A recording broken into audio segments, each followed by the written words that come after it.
Nagsimula na ngayong araw ang hiwalay na pagdinig ng Kamara sa nangyaring malawakang blackout sa Panay Island. Giniit ng mga mambabatas, kailangan ng mabusisi ng mabuti ang issue para naman makahanap na ng pangmatagalang solusyon. Si Luisa Erispe sa sentro ng balita, live. Matapos busisiin kahapon sa Senado, sa Kamara naman humarapa ang mga iba't ibang ahensya ng pamahalaan na posibleng may pananagutan sa pagkawala ng kuryente sa iba't ibang bahagi ng Visayas noong January 2. Ngayong araw, binuksan na sa Kamara ang investigasyon hinggil sa malawakang blackout noong unang linggo ng Enero sa ilang bahagi ng Visayas. Sa naging opening statement ng mga mambabatas, giniit nila na sana sa isinasagawang investigasyon ay may managot sa pangyayari at hindi lang basta magturuan ng mga stakeholders tulad ng NGCP, DOE, PEDC at iba pang mga may kinalaman sa mga pangyayari. Tinataya din kasi na nasa 1 billion pesos kada araw ang nawala sa ekonomiya ng bansa dahil sa power outage. Ayon pa nga kay Iloilo 3rd Representative Lawrence Defensor, dapat ay may mairekomenda ang komite na maparusahan dahil sa kapabayaan.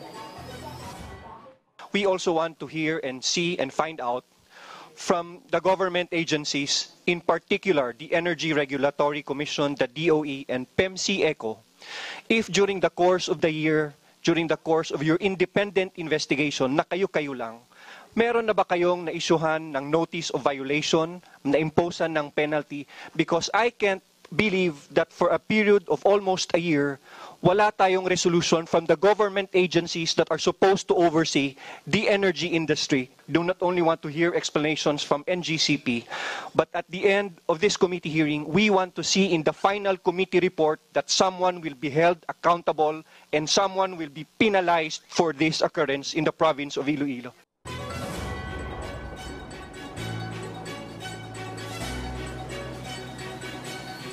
Ayon naman kay ACT Teachers Party List Representative Franz Castro, kinakatakot nila ay mangyari ito pati sa ibang parte ng Pilipinas, lalo na sa Metro Manila at para naman kay Iloilo City District Representative Jam Baronda, dapat mapag-usapan din dito ang prangkisa ng NGCP.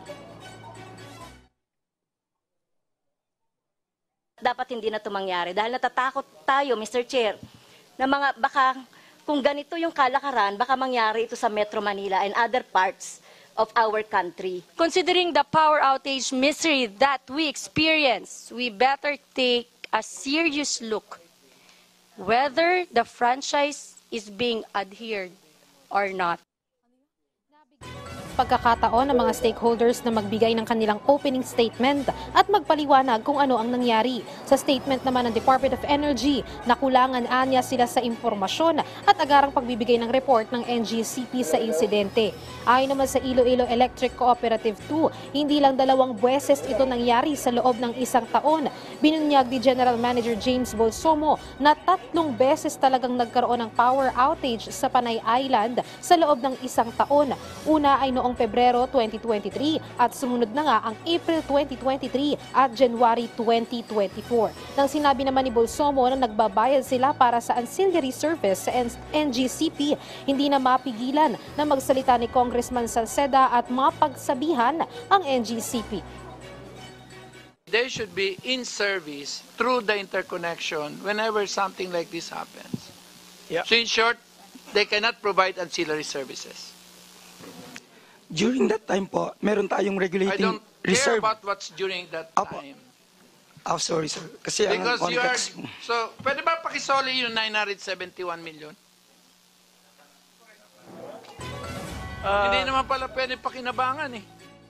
Sa ngayon ay kasalukuyan ng binubusisi ng mga mambabatas itong ang NGCP, Department of Energy at pati na rin ang ibang mga stakeholders o dumalo dito sa pagdinig. At ang pinag-uusapan kanina, ang tinatanong dito ni Congressman Defensor sa DOE at pati na rin sa NGCP, sinasabi kasi ng DOE na mula alas 10 ng umaga hanggang alas 3 ng hapon noong January 2 ay hindi sila nakatanggap ng ulat mula sa NGCP kung ano ano yung mga nangyari ng power outage.